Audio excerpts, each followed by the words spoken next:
Ba-ba. Record that.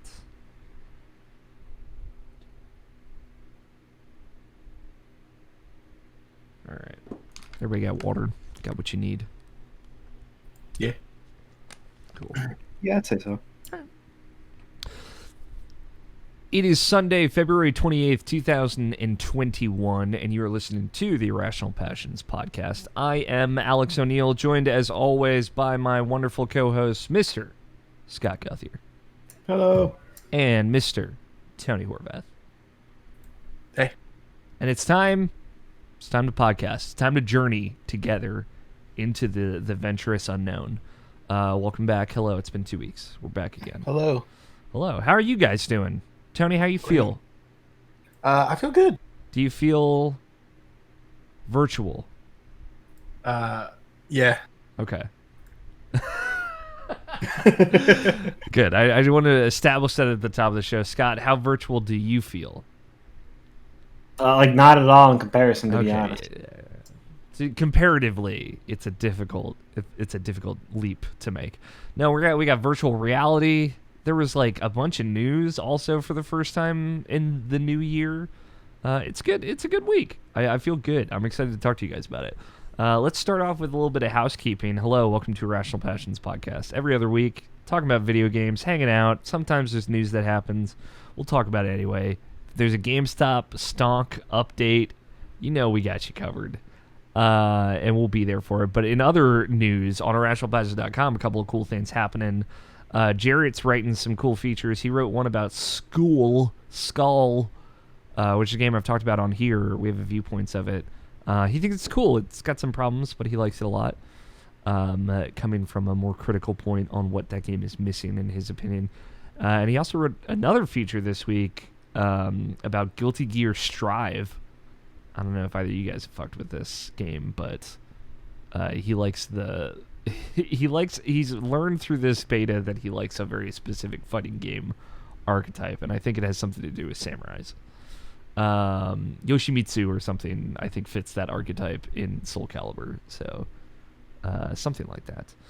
And then also we've got a viewpoints for the new Destiny season. Go check that out, and if you like it, go subscribe on the YouTubes, follow us on the Twitch. We've been doing Twitch streams of the new Super Mario 3D World release on Switch. We're doing a full playthrough every Wednesday. We're chipping away at that. And all that good stuff. So go check that out.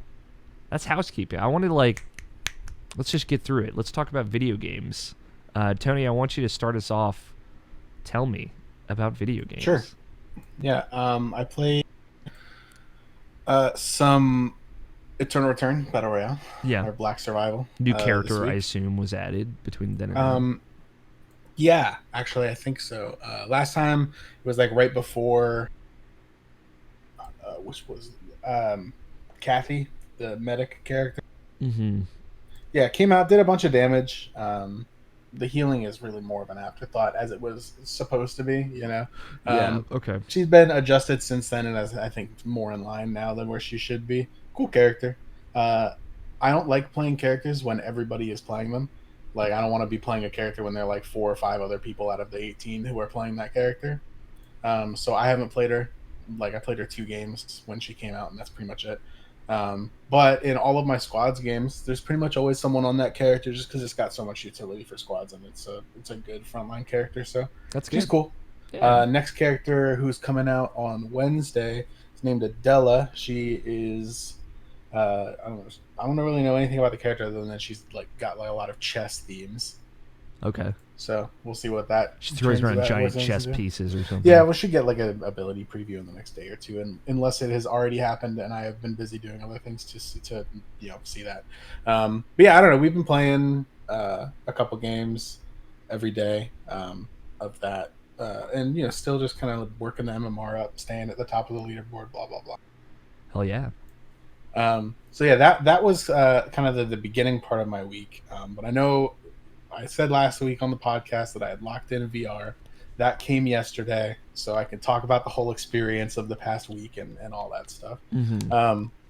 Yeah, so I locked that in 2 weeks ago, and I got an email earlier this week, on Wednesday, saying that it had shipped, which is earlier than I had expected it to, which was cool. But even earlier in last week than that, I was kind of just bored one morning and was like, VR is coming soon. I want to make my own avatar for VRChat because I know that that's a thing that you can do. And when I was playing 4 months ago, which was when we talked about on the show, when I was going through that a lot and spending a lot of time in there just on desktop, it was really hard for me to find an avatar that I liked because I had like three things that are very common in an avatar: has some sort of animal parts, is female, and is like e-boy, e-girl thing, like many piercings, like rave hair, that kind of stuff. All things I didn't want in an avatar for me. And if you take out those three major components, it's very difficult to find anything unless it's strictly an anime character, which also I didn't want. Just some anime character. Yeah. Right. The other thing that you find on there, the fourth component Is naked.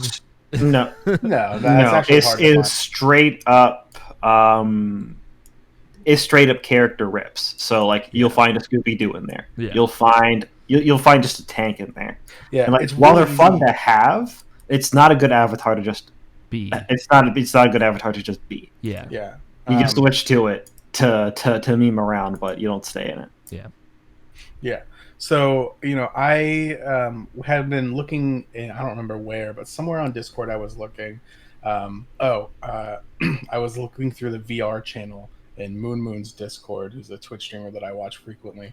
And the reason why I initially got into VR, as VR was coming in the mail soon, I went to go read what had been going on that channel. And someone had been talking about, that they wanted to buy a new avatar and like where can they do that, and someone had linked a couple websites where you can buy like assets for an avatar that are not necessarily for VRChat but are basically digital assets that you can purchase to have rights to. So I was like, that looks cool. So I went through. It was a Japanese website. They had like hundreds of different art assets and stuff, so I picked a couple of things that I liked and got a couple things so I wouldn't have to do the art, which was cool. I'd made some changes in Blender in a minor sense, but in a more overarching sense, everything was kind of already modeled out. It was just I got to pick combinations of things and choose those kind of things. So having no knowledge of Blender or Unity, having not used any of it at all, I spent almost a full 24 hours learning from scratch how to do everything from some art assets to a full custom working avatar in VRChat. That was a long day. Yeah. But I think it paid off. I finished the avatar. It's in VRChat, perfect, like just for me to use. It's exactly the way that I had intended to make it, and is available for me to customize even more. I can add more to it. I could give it different stuff, So it's really cool to be able to take something from basically scratch and make that finished product. So I had a lot of fun learning how to do it along the way, and ended up with something that I can use that is for me, in VRChat, and ticks all the boxes of things that I didn't want aren't there. So because I wanted cool. more of like a serious male avatar rather than the children with fox ears. Child man with anime fox face. It's so hard to find a non-persona, fox ear male avatar. It's really hard. Trust me. I completely There's so many jokers. Yeah. So I did that, and that was like on Tuesday. Yeah. And then the next morning I got an email that was like, "Hey, we shipped your VR," and I was like, "Holy shit, it's real now." Yeah. So it's I kind of just played Eternal Return for like 2 days after that. I didn't pay attention, and then it showed up on Saturday. I set it up in the afternoon on Saturday, and how long do you think it would take? How long overall did it take? It took. I mean, the package showed up at like 1 p.m., but I left the house to go do some stuff. Like basically, I put the box inside and then left. Mm-hmm. And then I came back probably around like 3:30, and then it took me about 2 hours from inbox to completely set up. Though My setup is I have like a stack of boxes on a table in one corner Yeah. that the lighthouse is on top of because I didn't want to screw into the wall. Um, and then the opposite corner is like where my kitchen area is, and so on the top of the cabinets, above the sink and such, there is some space that is in the corner. So I put the lighthouse on top of there, Oh. and then the cable runs down on the edge of the cabinets and plugs in behind, like basically behind the cabinet. So that worked pretty well. Um, the funny thing is, and I'll get to like actual like experience VR in a second, but I spent $1,000 on the headset, and then it showed up, and I have now already spent like $200 on software and hardware for it. Yeah. Because I bought software was one thing, but then I had to buy like basically a cargo bar, if you know what I'm talking about, like a metal bar that is telescoping, Yeah. that is like tension telescoping that goes from goes like 8 to 10 feet. I bought one of those and a clamp so that instead of screwing into that other corner, I can just put a bar from ceiling to floor and then clamp onto that with the threaded thing and screw the base station on there. That way I don't have to put anything in my wall. Yeah, that's smart.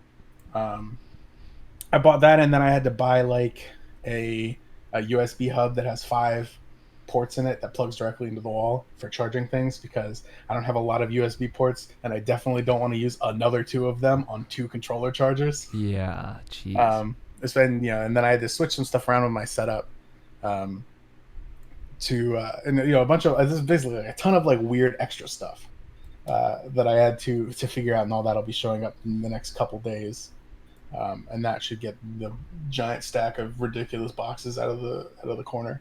Um, but yeah, so other like setup aside, I was able to get it into a state that is working, and I have a pretty decent amount of space for VR because I live alone, Mm-hmm. so no one else is using my space but me. So if my space is being used for VR, all of my space is being used for VR. Like I haven't moved any of my furniture around. There's still a couch that kind of like bisects the room that I'm in now, but the entire area around that is just basically where I've set the guidelines for VR. Got it. Cool. So, yeah, it's a pretty decent space. And so far in VR, I've done a lot of Beat Saber, um, and I've done a lot of like messing around in VR chat. I mostly used that to test settings and set up and all that, and figure out all like how to set up for my face, how to set up for all of the other stuff. And then I've been playing quite a bit of Beat Saber. So um, yeah, it's cool. I had some issues originally with trying to figure out how to make it not blurry because I've heard that the index is really good at that, and I'm glad that I went with the index because it is still a little blurry, but I think I've gotten used to it now after being in VR for about 11 hours. Um, It's but it's noticeable, it, And I think that as a result of my looking into like why is specifically this window in window thing, like the actual general VR is not blurry except for on the edges of the lenses, which is supposed to be that way. In VR, you're not really supposed to move your eyes in the headset. You're supposed to move your head to move your head. yeah.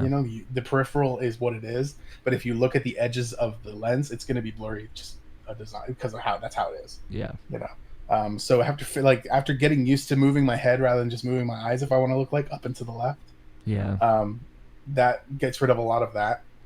And then the other thing is like there's this application that's very popular in VR that basically allows you to open the screens of your computer as digital objects that are Oh. interactable, and you can like attach them to your hands and stuff. That's how if you ever watch someone who's streaming VR, they can kind of look at their arm and their chat will be there.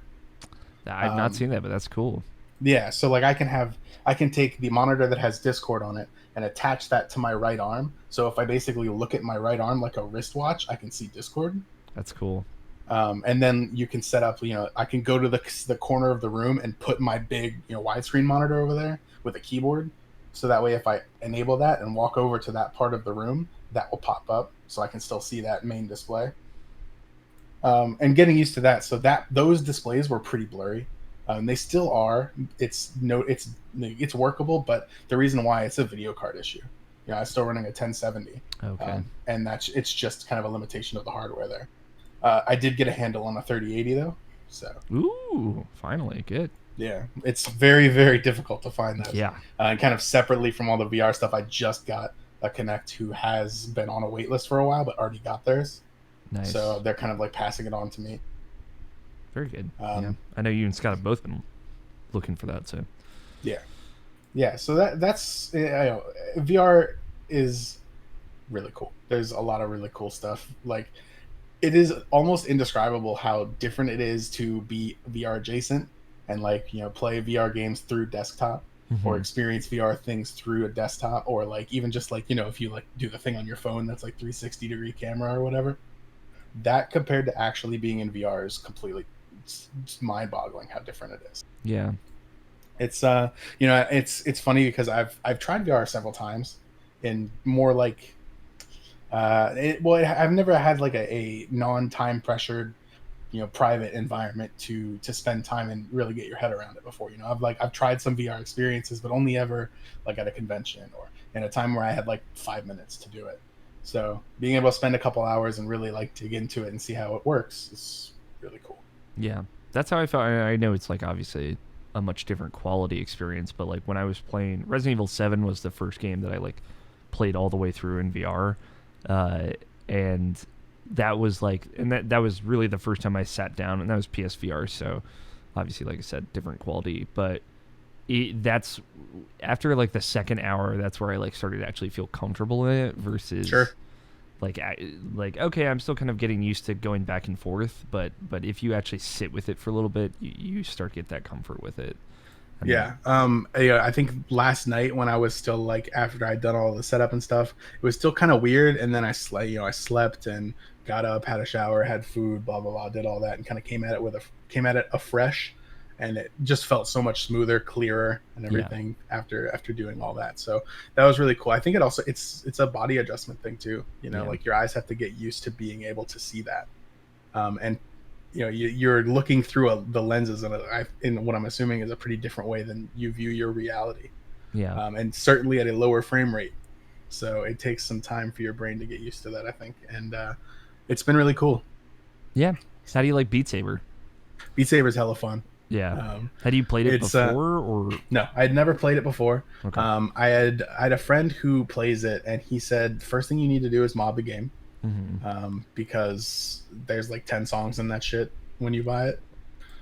So I bought it, modded it, and put in the thing that lets you download custom maps, and I've been playing a bunch of those. It's very refreshing to have a rhythm game that I need to learn. Yeah. Because a lot of the rhythm games are the same formula that I play, and I'm pretty decent at them. So I can't just jump into expert on Beat Saber. I've been like having to practice hard songs to beat them. That's cool. Yeah, and it's a lot of fun, man. There's some really cool songs in there too. Like Scott was watching, I streamed a little bit in Discord last night. Some of the stuff in Beat Saber, and there was one. It was like "Wake Me Up Before You Go," song that it is mapped in a way that you're actually like dancing. Cool. Like how you would like swing dance. It is really cool. That's awesome. Some of that stuff to see how that's mapped out and like in a way that makes you do that. So, yeah, I'm excited that it is open source, kind of like Osu is, where people can just make maps and release them, and you can, if your client is modded, you can just pull them down and play them. Which means there's the content is a lot less limited than it would be. Yeah. So that's really cool. I spent in VRChat is also, it's crazy the difference after spending 100 hours in it on desktop to go in VR. Everything is bigger and you're actually in the worlds rather than looking at the worlds. Yeah, it's really cool. I remember the thing you brought up was like how characters have different like line of sight, like depending on the size of their avatar too. So I know that's that's certainly that was something I had to manually set for my avatar too. Like you have to put the ball where your eyes are supposed to be and all that. Yeah, the one thing on the index specifically that I just can't get over after every time I look down, like in VRChat specifically, because it doesn't work in Beat Saber or whatever. But the index has individual finger tracking, which is not tied to a button.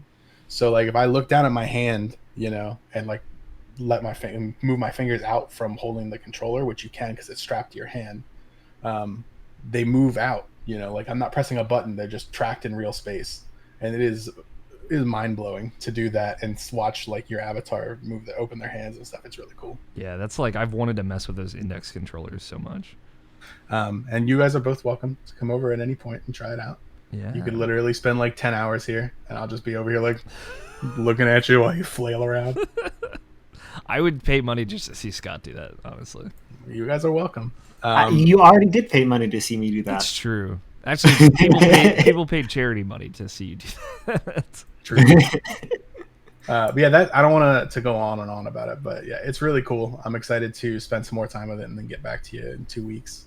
Yeah, I know it's with brand new, with so all that. So yeah, there's a lot to figure out still, and I've only tried a couple games so far, so we'll see how it goes. I'm expecting to spend a lot of time in VR over the next 2 weeks. So any motion sickness at all? 0. Cool. But I don't get motion sickness anywhere. Yeah, I don't get that phantom touch thing either, which a lot of people get in VR. Yeah. But that actually I think comes with being a more experienced gamer, because you are more easily able to differentiate game from reality in your mind, rather than someone who is not typically playing video games a lot who puts on a VR headset. Yeah. It's harder for their brain to parse that because they're not used to it. I separate games from reality all the time. Yeah. So it's very easy for my brain to be like, I'm playing a game right now, even though it's in virtual reality, which is a lot of what creates that initial phantom sense thing that a lot of people get in VR, which actually goes away as they get more experienced in VR. Their body, like I said, gets used to it. So I remember the first time I did like the full analog controls in a virtual space, and that definitely made me, it didn't make me like motion sick necessarily, but it definitely felt weird and my body had to get used to it, so I was just curious. Yeah. Be interesting to see if I do end up getting that 3080, and I'll probably just chuck it in my computer for now because I'm waiting to kind of do a full rebuild, because I'm going to switch over to AMD from Intel and all that. Mm-hmm. But if I'll probably end up getting the 3080 first. I'll just chuck it in and we'll see how much of a difference that makes, because right now I only can run the index at 90 hertz, but it has the ability to go to 120 or even 144 hertz. Nice. Which is huge, but my computer can't run that. Yeah. It makes things a lot more blurry and you lose a lot of frames, which is just not what you want in VR. So yeah. Definitely an incentive for me to work on upgrading the PC, but we'll see. Cool. Yeah, I'm excited. I'm excited to hear more about it. Any certain lists of games or anything that you want to play between then and now? Well, I technically own Half-Life Alyx because it's included with the index. Yeah. We'll see. I'll definitely try it. Yeah. I've got a lot of rave reviews on Boneworks. I've heard that that's pretty good. Boneworks, I've never heard of it. Yeah, that's apparently very good. And then Pavlov VR, I've also heard I should try out. It's like a shooter game. It's like the shooter game for VR. Okay. So there's some interesting stuff. I don't know. I got to kind of dig into it. The thing about VR is that the industry knows that it's a small audience who can afford to spend $1,000 on a headset. Yeah. So everything is expensive. But it makes sense because, like I said, it's a small audience that they're creating content for, and it's, I think, probably a lot more technologically intense to develop than a standard game. I mean, I don't know, but I'd assume. Yeah. So yeah, you definitely pay a premium for VR stuff. So we'll see how quickly I go through all of that. But I'm very content if I had only Beat Saber and VR chat for the next 2 weeks to 4 weeks to 8 weeks. I'd probably be fine. Cool. Yeah, I'm excited to hear more Beat Saber stories. That's super your jam. So, but yeah, I hadn't thought of that. Have to relearn the rules of a new thing because it is so different. That's rad. It is completely different than anything. The closest thing I've ever played is DDR, but it's been a long time since I played DDR. Right, and then for reference, if you just take a look at the charting between a finger arrow game versus a DDR game, anything that you put on DDR versus the finger arrows seems 10 times easier, simply because in DDR you have to move your feet. Yeah. And so you physically can't do that as quickly as you can move multiple fingers versus just 2 feet. Yeah. But when it's your whole arms, though. And then when it's your entire arm, that's also a completely different ball game, especially because you're not dealing with arrow inputs. You're dealing with swinging and hitting a target. Right. Mm. The game also will force you to move your entire body. Yeah. It puts up like walls that you have to get out of. Oh. So you will have to like move to one side or the other or crouch down. Cool. So That's cool. yeah, it's good stuff. Cool. Anything else you've been playing, Tony, or is that really it? No, that's it. Cool. Scotty, how about you, man? What you been playing? Don't have too much new. Okay. I might be getting into some Valheim soon. Yeah, this is what I was going to ask you guys about. It's the new PC game that all the kids are into, you know? Yeah, basically. And I wasn't going to be interested in it, but after taking a look at one of my friends just play it for like 2 hours, Mhm. I was like, yeah, I can see just getting it into this with him. Yeah. And convincing a bunch of people to do it. It seems like a great, like, if you have a gang to run with, like... This would be the closest thing that I would drag you into that is something like our Minecraft playthroughs. Sure. So, because the combat is more... unlike both Minecraft and Rust, where the combat's just fucking wonky, this is more of a controlled Dark Souls type. I say that because I see the parrying and how they swing and how it's very locked in animations. But Sure. I really don't know how it feels. But it's more controlled like that. But it also has the survival elements that you would have in either Minecraft or Rust. Yeah. So this is something that I would.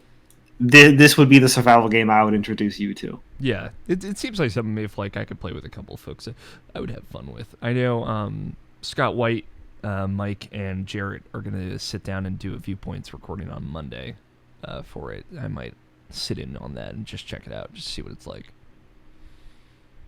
But it seems cool. But you haven't played it yet, it sounds like. I just picked it up and downloaded it today. What have you been playing? Not too much. I imagine more Tarkov. There was that I gave that one game from before. I kind of don't want to say it because it's from the wrong side of the internet. Okay. Yeah, you remember Newgrounds? Yeah. You remember the weird stuff on there? Yes. That wasn't just the cool stuff. Yeah. It's from that side. Sure. And it definitely fits the bill. So I'm gonna just throw that out there and be like, I'm just throwing that out there. So there's that rhythm game I played.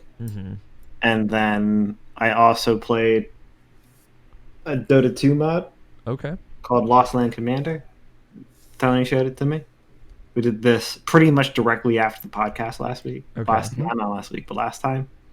And that lasted about a week. So basically, you know TFT? Yeah. It's like that, but it's PvE. Okay, that's kind of cool. So it's an auto chess game that's predefined waves. There's up to 40 of them.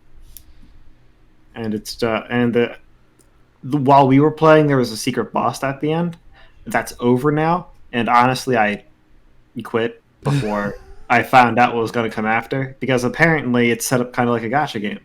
Oh, and I was like, great. And I was like, yeah, that's kind of why I quit. Yeah, totally. Because I beat the secret boss once, kind of on my own. And after that, I was like, all right, I'm good. I'm done. Yeah, that's kind of like me with some video games. Like, I got this boss fight, and then I think I got what I needed out of this. All right, because it's just one of those things where if it wasn't that, and it was what was it? The only thing they really did every couple months or two was try and fix a bug here or there, and then maybe rotate out the secret boss simply because all they're doing to the game is keeping it up to date so people can play it. And that's all the effort they put into it instead of trying to milk a shit ton of money out of it. Yeah. Then I could see myself playing that for much longer. But the way that it's set up is every unit you use has a different distinct level to it. And of course, there's a machine for that. There is a separate thing entirely from auto chess called a commander, which basically predefines a few things about your team. You also roll for those. You start with a. I want to say you start with. I don't even know what to call it. I don't. Maybe it's a dryad. But it's you start with one of those. All it really does is give you an extra bonus money at the beginning of the game.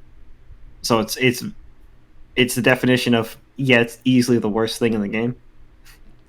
Worst commander, and of course, I already said it, but you roll for those. I did end up you get some free stuff, so I did end up rolling for something that was really good. Okay. Later down the line, then there's also a courier, which is just applies a single passive effect. And the one that you start with is just a chicken, which gives you random gold per turn. This one's actually pretty good. Okay. I like the chicken. So basically, the way this works is you start off like a normal auto chess game. You get one free roll at the beginning, which you have to purchase your first unit. Okay. The amount of money you get per turn is based off the cards you have in your hand instead of how much money you have, which is much different from auto chess. So the more you level up your commander, the more slots on the field you get, and up until level 5, the more cards in your hand you get. So that is the econ balance, or the core econ balance there. It costs a lot of money to level up your commander, costs a bunch to level up your units so you can get more money per round. And you also have to balance leveling up your hand versus leveling things up on the field. That's cool. Is it like level based? Like, do you have like a list of levels to choose from, or are you going from level to level, or? It is everything is scaling based. Okay. Which also hurts it. But it's you start out at a difficulty 1, and it goes all the way up to endless. Okay. I think there's 15 difficulties before endless, or maybe it's 15 including endless. Sure. Like 15 to 16 levels, roughly. Something like that. Sure. And then at difficulty 8, you get something called contracts. Basically, you pay to have a boss show up, which drops something good. Okay, that's cool. So, and then you can re-roll what you get. Every time you re-roll, it goes up. The thing that you're fighting goes up by 2 levels. So by levels, it's stages. Strength happens in stages. So if you're at stage 20, you roll it. It rolls at stage 20. You don't like what it's giving you. You hit re-roll, and now it's at stage 22. And what stage that you re-roll it as also depends on the quality. Basically, determines the quality of the reward you get. So the general strategy to actually beat the secret boss, which is leagues stronger than the normal game, is you try and get your build over by wave 20, and then spam contracts from wave 20 till the end of the game to try and get as strong as you can. That's cool. That made it pretty interesting as well. This game sounds a lot like Bloons. Yeah, that's pretty true. Speaking of Bloons, it does kind of sound like a little bit, but yeah. Just shout out to Bloons. That's cool. This is like way more in depth than any of the others. It's very in depth, but it's one of those things where it's like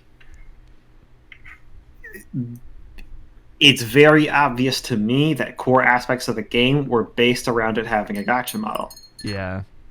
And to me,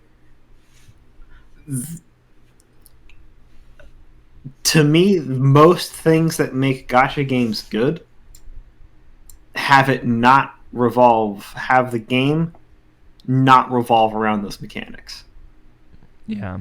Does that make sense? For example, I'd say Genshin Impact doesn't revolve around the mechanics. It's annoying that they're in the game in the first place, but they're there. Yeah. Pad, which I guess also recently got back into. I think it's been a year at this point. Puzzle and Dragons can't quit this now, shit. It's the core of the game. While your account is directly based off of rolling. at this point, simply because of where it is.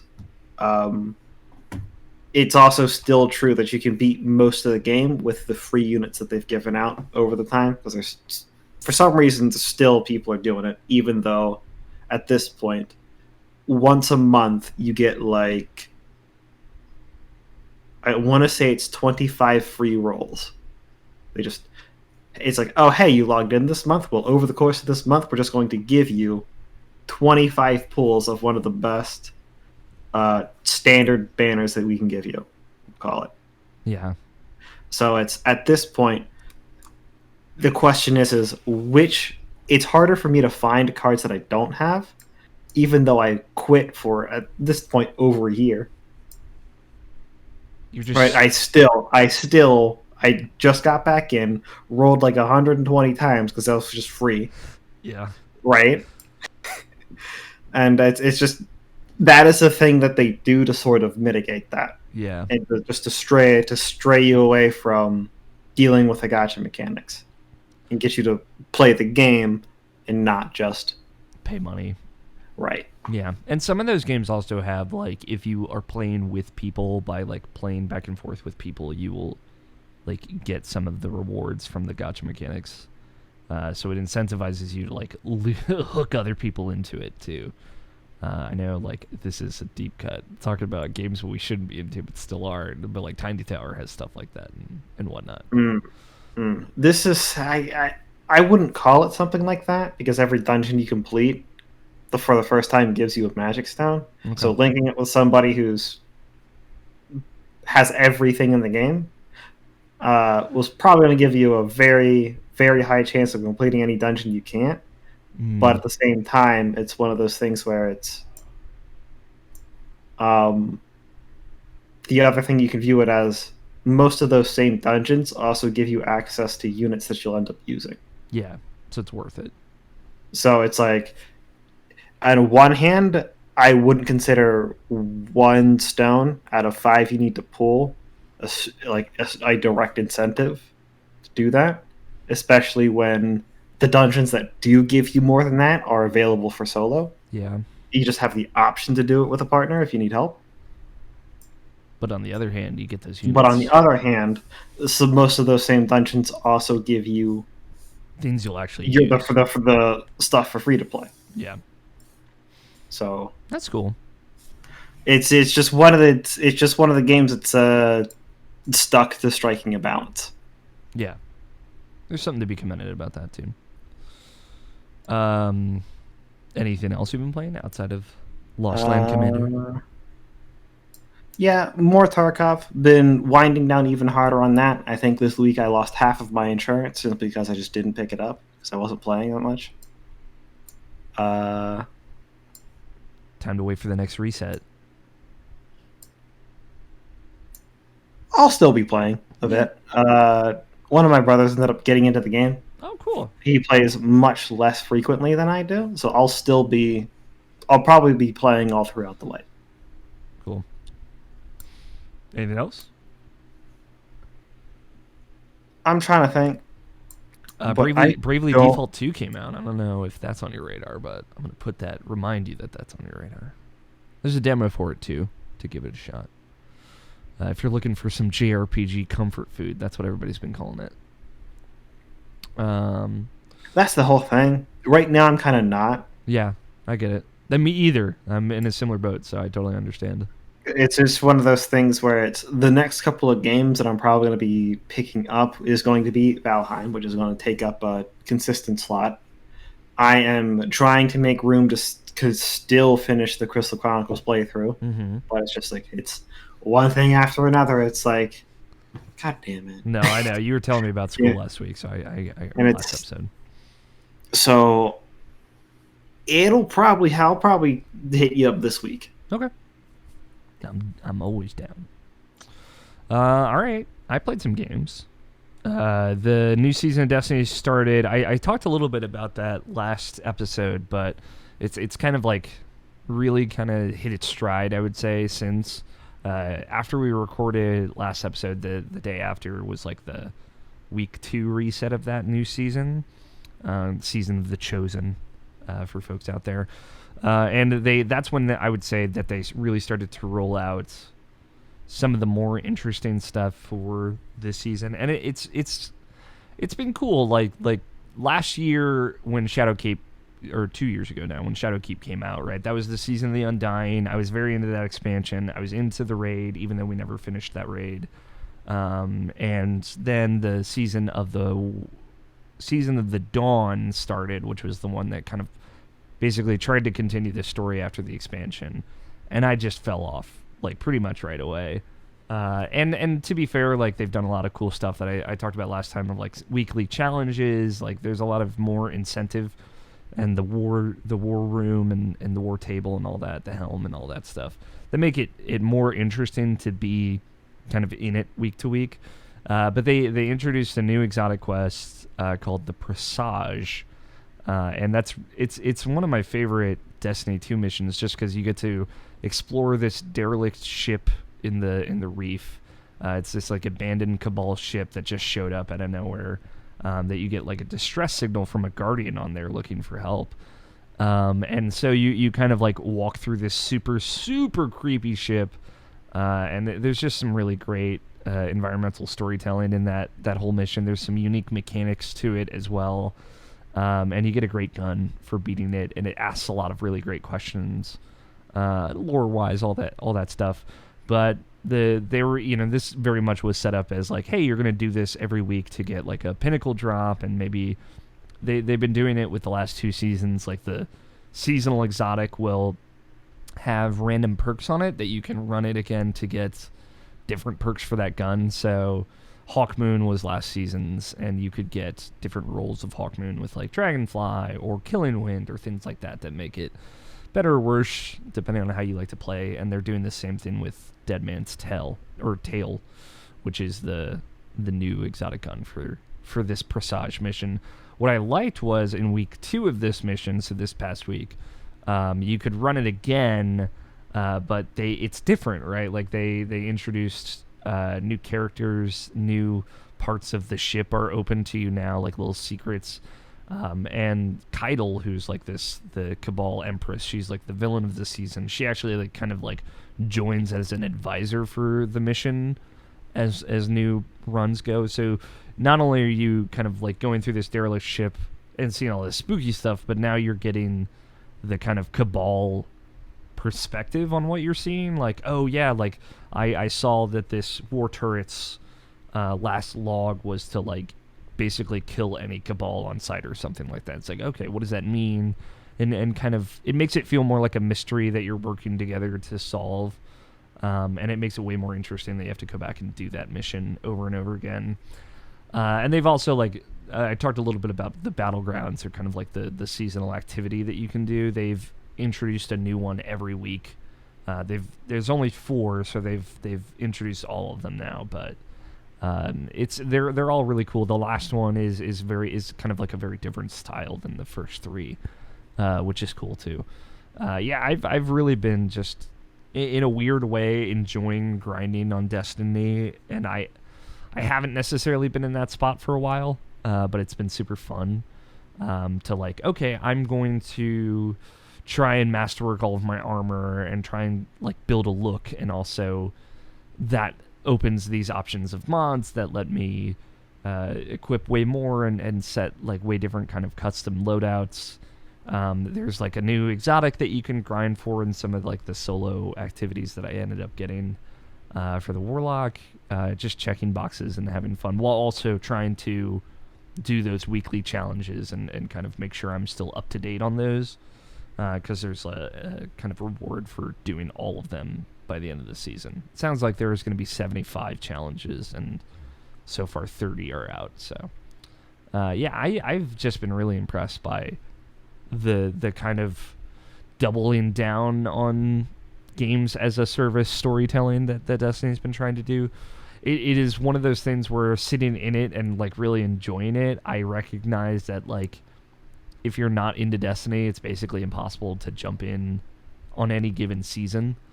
And the seasonal stories are definitely for the people that came into the expansions and like really liked them and wanted to stick with them. Like, especially like if there's like another season in 2.5 months or whatever, I have no idea how you could like jump into that if you had not played Beyond Light, if you had not played that season of The Hunt and now season of The Chosen.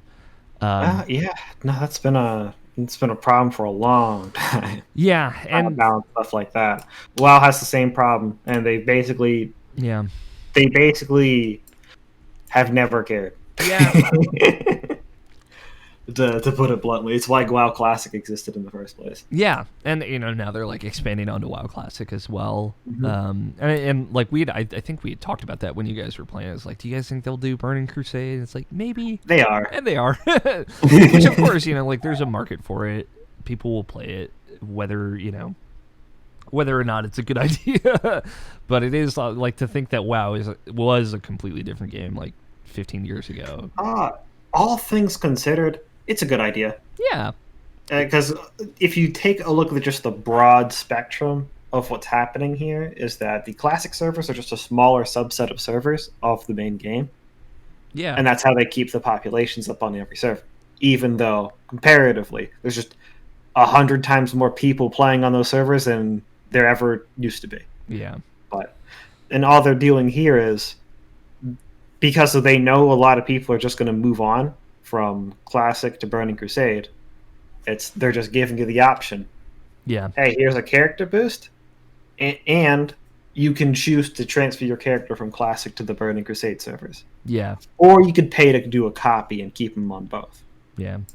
It's funny just because it's like WoW is essentially just doing WoW again. Just like at a different pace. But also to me, like as from the archivist kind of point of view, it's like, well, World of Warcraft doesn't exist in the way that it did in 2006, so it's kind of cool that it does and again. Right, and even though, because what they learned with Classic is, it doesn't matter that you re-released it. The old experience is never going to come back. And they did try and tell us as much, but it was still a good idea to re-release at least the version of the game. Yeah. That was that way. Yeah. And what they're probably going to end up doing this time, because what we've also found out is that players kind of just sucked back then. Yeah. Just straight up ass. So it was a whole new thing to a lot of people, So they're going to be changing a bunch of what happened in Burning Crusade. Oh. Simply to sort of adjust for it. And it's not, I don't think they're adjusting what content is appearing per se, but the scale of it. And just long story short, in Burning Crusade, the whole raiding scene was a big mess because they had to change the numbers around a lot because people sucked. Yeah. Just long story short on everything. And now, because people are way better, the Classic proved as much. They are changing, they're doing some reversions, and then there's also other things that they're doing to balance out the game a bit. Yeah, that makes sense. And I feel like they did a similar thing with generic Classic and all that too. They did and didn't. Okay. They made the changes they made to Classic. They did to keep the servers playable. Yeah, like quality. Other than that, they sort of caved into the no changes crowd. Yeah. Okay. And to me, it was just a weird. I only half agreed with it simply because this is a games as a service type thing. Yeah. The game was never in a great state at any single point in time. Yeah. The game was just great because it constantly changed. Yeah. It's kind of like a misunderstanding of what made the thing great. Right. But I would have been I probably would have kept playing if they finished Classic, because I don't think either Classic or Burning Crusade were ever fully finished. Yeah. They had a splinter team to work on the next expansion, and when that expansion was done and couple of years had passed, whatever, they just transitioned and that was it. Yeah. That's what it seemed like to me. So with Destiny, I'm not sure, and it's funny too because like they've done a similar, not a completely similar thing, but like conceptually similar of like vaulting stuff and then reincorporating stuff from the quote-unquote vault of Destiny 1, like bringing back the Cosmodrome and presumably bringing back other locations like Venus and stuff like that. And like they're bringing back Vault of Glass next season. Big part of the Destiny 2 conversation this week, they've updated their roadmap. They're changing the release date of Witch Queen, which is the next expansion. So they're transitioning from having the Destiny yearly expansion come out in the fall of every year to the beginning of every year. So now it's going to be coming out early 2022, like probably January to March timeframe. And with that, they're going to have to add another season, you know, in that interim timeframe. They're going to have to move stuff around. But they also announced a whole bunch of changes with this content shift. Like they're not going to be sunsetting weapons anymore. They've decided that wasn't a good idea. And people pointed out that some guns that are now like that were going to be sunset or that are terrible, like there's this shotgun in PvP that's just, it just ruins my day every time. And it's like, wow, they sunsetted sunsetting before they sunsetted Fellwinter's Lie. It's like, great, I have to deal with that shotgun for the rest of my life, I guess. But you know, they also talked a lot about changing what's there and updating the classes and all this stuff that they've kind of been recommitting to. A lot of cool stuff coming to Destiny. I'm just like very excited to be kind of like in the midst of it, even if it is like terribly difficult to get there. Like I'm just living in there and having fun playing Destiny and seeing what stories and stuff that they're trying to tell over time. And I'm excited. I'm excited to see this like next year of Destiny, to see more independent Bungie making independent Bungie decisions. And then next month or next season, so that'll be May, I believe, the beginning of May. Vault of Glass is coming back, and we'll see how they change or update that and go from there. So I'm very just really impressed by how into Destiny I've been and how cool the week by week storytelling has been. I played a couple other things. Yakuza 0 I've been talking about a lot. Not a huge lot of movement on that game. Just some more side quests I did in that. I played Far Cry 4 because, and I'll just throw this news story in there. Microsoft announced this cool initiative called the frame doubling on certain backwards compatible games. And the idea is like it's a software that Microsoft can run through the Xbox that doesn't alter any game code but doubles the frame rate of certain titles. And it's only going to be with like backwards compatibility titles, obviously, so Xbox One and previous. But they're talking about doing this with like 360 games and original Xbox games as well, which is really cool. Like the idea of being able to run those at 120 hertz or 60 hertz if they were originally intended for something else. There's just like a pilot of like 5 games or 6 games with it right now, but Far Cry 4 is one of them. And I was like, I'll just try it out. And it works, you know, on Series X and Series S. Those games will run at 60 hertz, which is really rad. And it definitely, like, I remember when I got Far Cry 4 thinking that it might run at, like, a better frame rate on Xbox One X, and it doesn't. Like, playing that game now, it's like, oh, yeah, this is much better. Oh, I see. This is I just brought it up just because I think it's really cool. But we'll see what actual games get brought into that. I know like Fallout 4 was one of the ones that they're testing and things like that. So it'll more than likely just be a bunch of old games, but it'd be cool if like a bunch of 360 games suddenly ran at like a really great frame rate. Just especially considering those were so infamously framey back in the day. But the only other big thing I've been playing, which is a big thing indeed, is Persona 5 Strikers. Yeah, I wanted to get into this, but I just don't have time right now. Yeah, it's okay. It's a similar thing for me of like, I don't know if like this is what I want to jump into right now, but you know, I'd heard a lot of good things about it. It seemed cool. I wanted to try it, honestly. It's like, okay, I'll give it a shot. I'm impressed because like, you know, I walked in expecting, and I went pretty, I don't want to say completely blind on this game, but I was like trying to save it as more of a surprise. I was expecting a Muso All right, game. now, so is this Strikers a fighting game or is it a soccer game? I It's gotta know. it's a Muso game. It's a Warriors game. Strikers does make it sound like a soccer game though. It's like, is this like, are we gonna watch the gang run around and play football? Like, what's going on? So I was expecting like a Muso game with Persona mechanics, but instead it's like a Persona game with Muso mechanics, I guess is the best way to call it. Like, it is not, the level, like the grid map where you have to go defend the points. It's like, oh no, you're like going into the Shadow Realm and Mementos, or not Mementos, the Metaverse. Gosh, took me a little bit. There's all these different names for it. You're going in the Metaverse. You're like going through like levels. Like there's platforming. There's jumping around.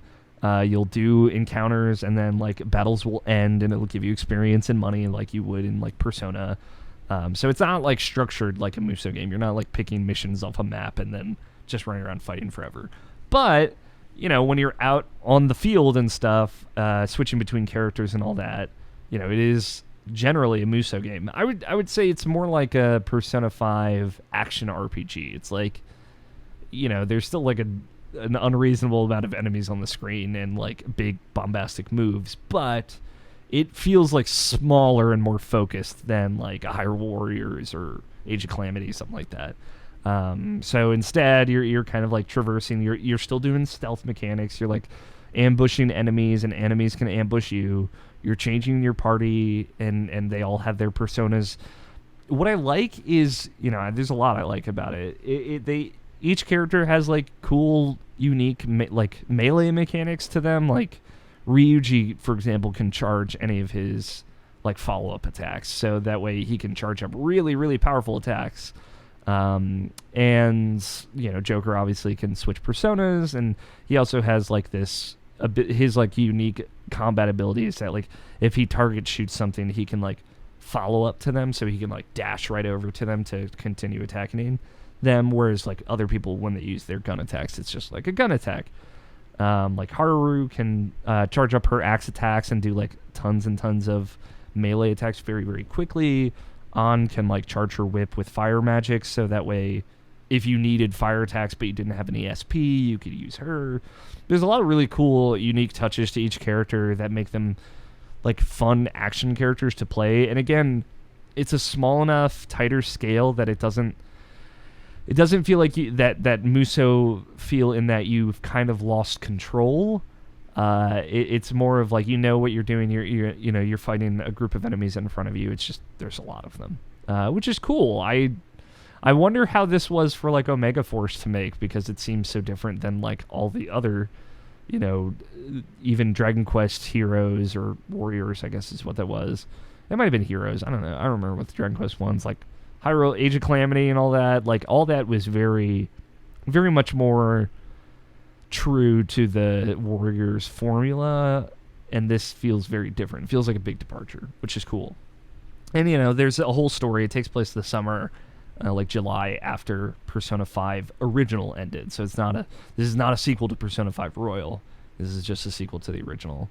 And take that as you will. Like just like any Persona spin-off game, it still feels like relatively not canon, no matter how well you look at it. But it's cool to see those characters together. As like I played the Persona 4 Arena games, and those certainly have similar aspects. I was thinking more in lines of comparing it to Persona Q, which I played a lot of. And it's funny thinking of like this game, Persona Q and Persona 4 Arena. They all do the kind of same thing of like, we're going to introduce a new character to the group of characters that you do know, and they're going to have like some kind of mysterious backstory that you don't know. And like all three games did exactly this. Like I forget the girl in Persona 4 or Persona Q, but then there's like the robot girl from Persona 4 Arena who has like the Bronx accent, and now there's who's like this new character. She's like an AI. It's always like a robot person. I feel like she's an AI that you meet, and she becomes the new Phantom Thief member in Persona 5 Strikers. And she's really cool. Like she's very charming and endearing. It's funny that like she has red hair and also combat-wise, she fits a very similar bill to like Kasumi. It's like, okay, I mean, I guess Persona 5 was only missing that one character, like the person who does light magic attacks. But it's just funny to me to see how similar they are. And it definitely just overall Strikers feels like it's going to end up kind of visiting some of the territory that Persona 5 Royal ended up getting into. And some of my friends have basically told me as much, which is fine, but it's just leaving more credence to me not being as into it as something like Persona 5 Royal. But even still, it's fun. There's like a cool system to kind of incorporate the social link aspect of like bond system. If you hang out with characters or fight alongside them or fight with them, you'll get closer to them, and then you can get certain perks from this like kind of system menu that will give you advantages like better ambush attacks or better health recovery between missions and stuff. What's different is like it's basically Persona if like the whole game was the dungeon. Like you can go back out to Shibuya and stuff, and I know like this game is like a road trip, so we're gonna go to different like Kyoto and different cities in Japan. Is gonna be the gist of it. I'm still like 5.5 hours in. I'm still in the first place because I'll tell you what, this is one hell of a Persona game. But it, you walk around Shibuya, you go to shops. It's great that all the music's there. The new music's great. It's that Atlas sound team.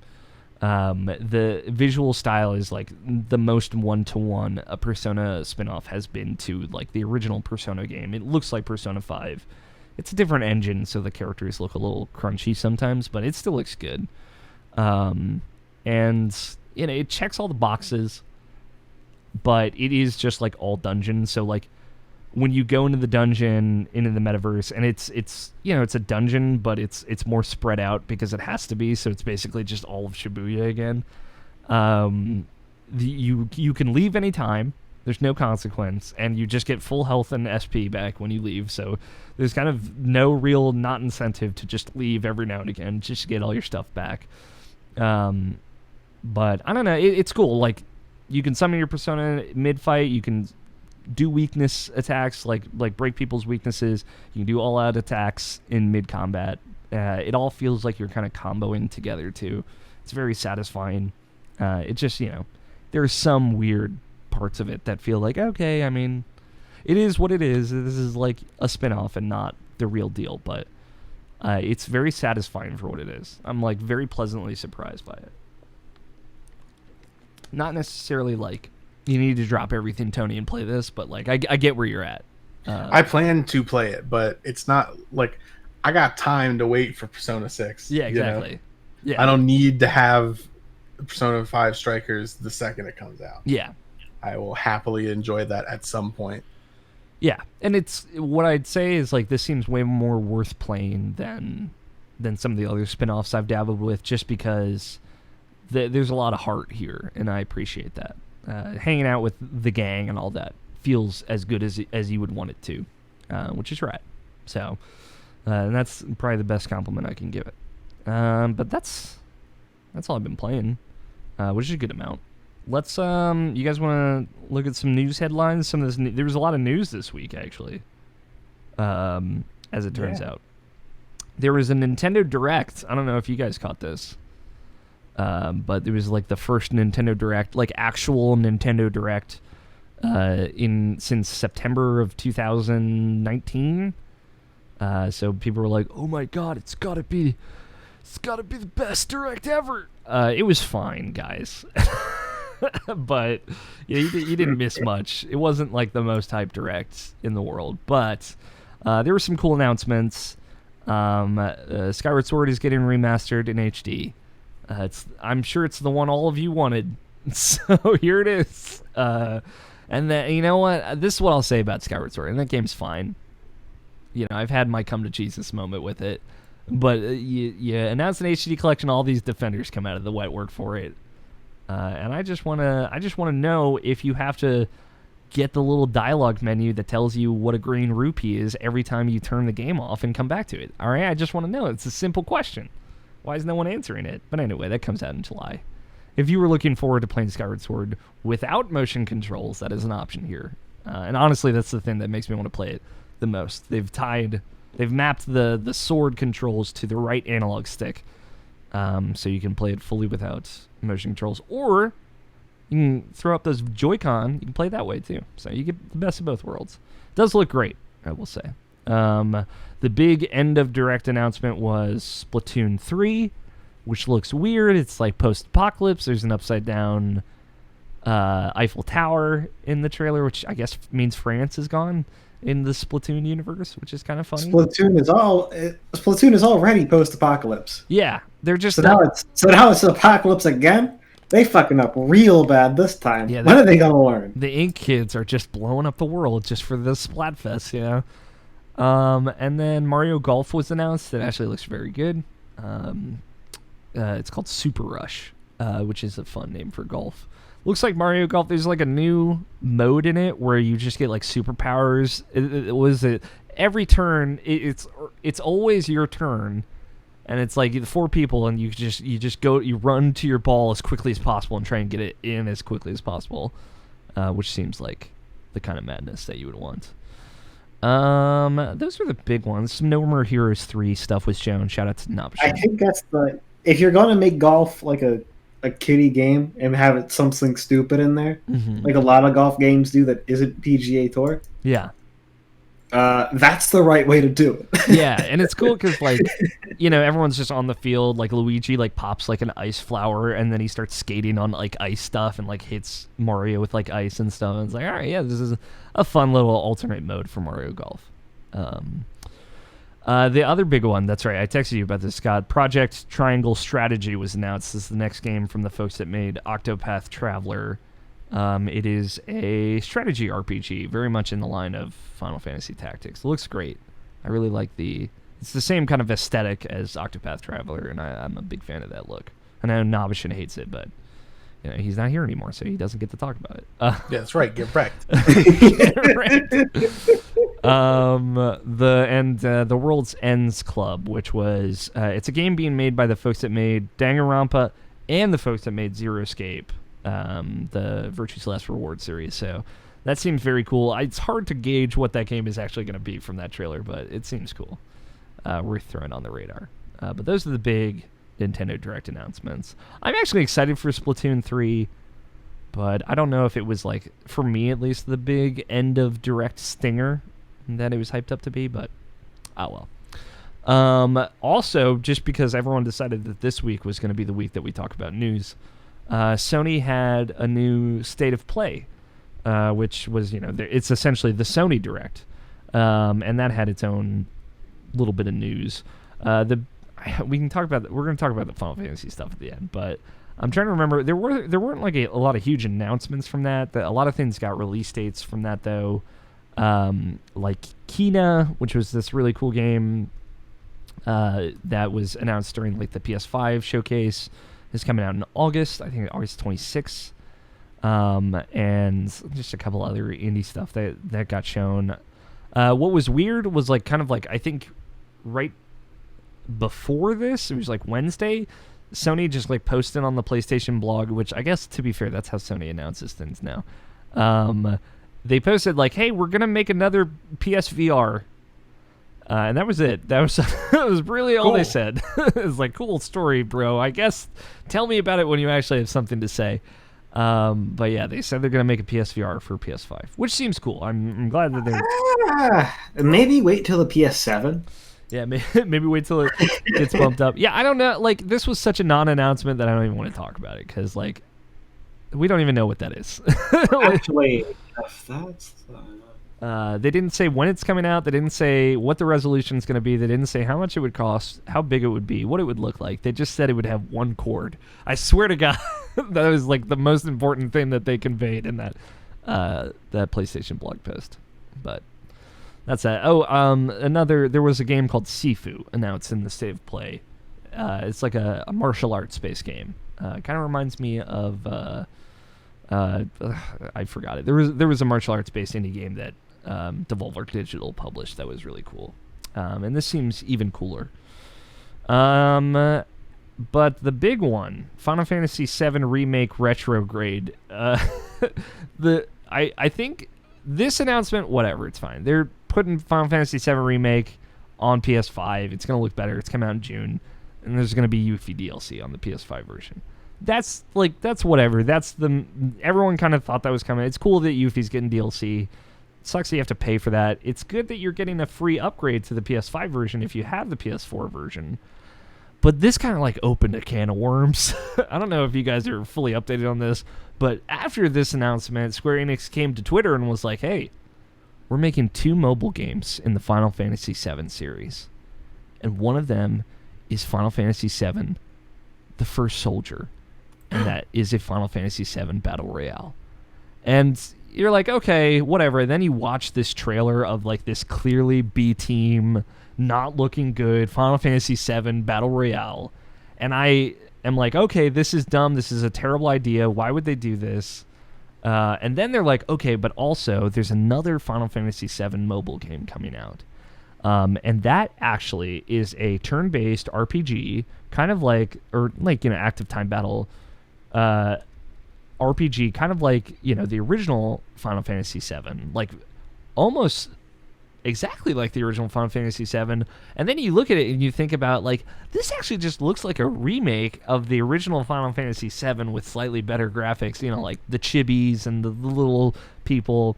And then, so it's like, okay, they're remaking Final Fantasy VII again, but the way that it was, and then they're also like, also in this is going to be episodes of Final Fantasy VII Advent Children, Before Crisis Final Fantasy VII, Crisis Core Final Fantasy VII, and Dirge of Cerberus that we're going to tell through this weird mobile game. It basically, while they're remaking Final Fantasy VII with Final Fantasy VII Remake, they're also remaking Final Fantasy VII on mobile with this other Final Fantasy VII game. And it's just... Stop it. I know, stop it. Please stop. They should have stopped so long ago. And also, like, there's a dude from Dirge of Cerberus in the Final Fantasy VII DLC, and it's like, all right. Yeah, I guess if we're going in, we're going all the way in. That was really dumb. And maybe Square Enix needs to chill out for a little bit. But I guess, that's the world we live in. And that was it. The BlizzCon also happened, but we talked a little bit about the WoW Classic news. I guess there's a Diablo 2 Resurrected as well, and I think that was really it. There was updates on all the other stuff. There wasn't a new WoW expansion announced. It was just the WoW Classic. So yeah, I think that's it for news. Boy, howdy. Some good shit. Yeah, there's some good shit. I would say like that Project Triangle Strategy working title name, also terrible name like Octopath Traveler, but definitely like, Scott, you've been waiting for somebody to make Final Fantasy Tactics. I think they're trying to do it. So it had they showed directionals in the gameplay trailer. I was like, Scott's gonna be so fucking stoked about this. It doesn't matter to turn your character. If turning your character doesn't mean anything. I know. What bothers me the most isn't that the games do or don't have directionals. That bothers me second most if they don't have it. What bothers me the most is that you turn your character to face a certain way and it doesn't mean anything. Yeah, they're just looking why somewhere. Why the fuck did you have me do that? I used movement points to look that way, and now it does nothing. Yeah, there's some really cool stuff that they showed off in that gameplay trailer, like using like ice magic on a place that was on fire, and that would create water terrain, and then you could use lightning magic on that to cause an AoE. You could there are certain push maneuvers. You could push someone into another one of your units, and then they'll do like a follow-up attack. A lot of really cool stuff. But yeah, Project Triangle Strategies. We gotta work on that name a little bit. Yeah, a lot of good shit. A lot of stuff going on. Maybe too much Final Fantasy VII, but it's like they come back 6 months later. It's like, all right, we got it. This time we got it. The big angles. Yeah, everyone's got Popeye arms in this version of Final Fantasy VII Remake. Fuck yeah, everyone's just jacked. Yeah, jacked as shit. Everyone's been hitting the spinach. That's it. That's it for the news. And for the show, no emails. But if you'd like to email us, mailsack at irrationalpassions.com is the email address. Or you send us your questions in Twitter form at irrationalpod. We've reached the end of the show, which means it's time to settle some bets, I think. Last week's bet was a doozy. Not last week's. I guess I keep writing last 2 weeks bet. Yeah. It was how many words will there be in the top recommended comment for Bravely Default 2's launch trailer. I kept it up because I thought it was funny. It was some verified person posting there too, so they probably have like some big fan base. It's fire, water, wind, heart, by your powers combined, I am Captain Planet, which is, I don't get the reference. Maybe it's in the trailer, but it's 11 words. Let me see who was closest. I know we were like Scott said like 2, and then the rest of us were relatively close. Tony said 16. I said 17. Yeah, so Tony won just by 1. He was 1 closer than Scott. That's right. Holy shit. It brings Tony's total to 1, and Scott's total still 1. This week's bet, though, this is we're getting into some new territory here, so I'm going to give a little context here. I did the RPG University episode with Scott. We do Scott White and I sit down every month and talk about the RPGs that are coming out that month. Comes out the first of every month on that feed. Go check it out. So we were looking at March's games, and there's a new game called Nausea. I assume it's called Nausea. There's a G at the beginning. Usually G's like that are silent, but who knows? Gnosia. It is a visual novel for the Switch and PC that has like it's weird. You're like on a space station looking for someone who's disguised as someone who looks normal. There's some kind of imposter. And that's the beat of the game. But it's cool. It's like sci-fi elements. You'll like replay this time loop and learn more and use that information to find the real truth. Among Us, the visual novel. Among Us, the visual novel. Straight up, that's the thing I think I said on that podcast. So How Long to Beat, on howlongtobeat.com, which is a website that tracks game length. Very useful website. What will the time to do just the story be for the visual novel Nausea? How long do you think this game will be? This comes out on like March 4th or something, so we'll have enough time before the podcast that we should be able to figure this out. Scott, how long do you think Nausea will be, the visual novel of Among Us? 3 hours. Okay. All right. Tony? 15 hours. Okay. I'm going to say 10 hours. That's what I was feeling. I was in the same boat, Tony, of like, I don't think it'll be that long, but it's probably going to be longer than it should be. Yeah. Yeah, I'm curious. It actually looks like a cool game, too. If anybody ends up checking it out, listening there, let me know what you think. I might end up playing it. We'll see. If it goes anything over than 5, they've dragged it out too long, and they've taken something that they could probably make interesting and made it too drawn out, too boring. Yeah, that's kind of my concern with it too, especially since it seems like you're just walking around talking to people. There's not really like any action to it, but we shall see. But that's it. So the next episode that we're recording is going to be we're recording ideally March 13th. It'll be out on March 16th. Thank you all so much for hanging out. Thanks to Danny Wiesner for opening music of 2-Player Co-op and our closing music of The World Is Saved. We appreciate you very much. Thank you, Tony. Thank you, Scott, for joining me as always. Sorry we had missed guests for a little bit. I had my like checkup on physical therapy this week, but it went well. It's all right. So we'll get more folks in the rotation soon enough. But that is it. Thank you all so much for listening. I've been Alex Neal. Play your games. Stay irrational. We will talk to you all next week. 2 weeks. Next 2 weeks. Next 2 weeks. Cool. Titles. You could just say next time. I should say next time. Are there titles somewhere? There are 2 titles.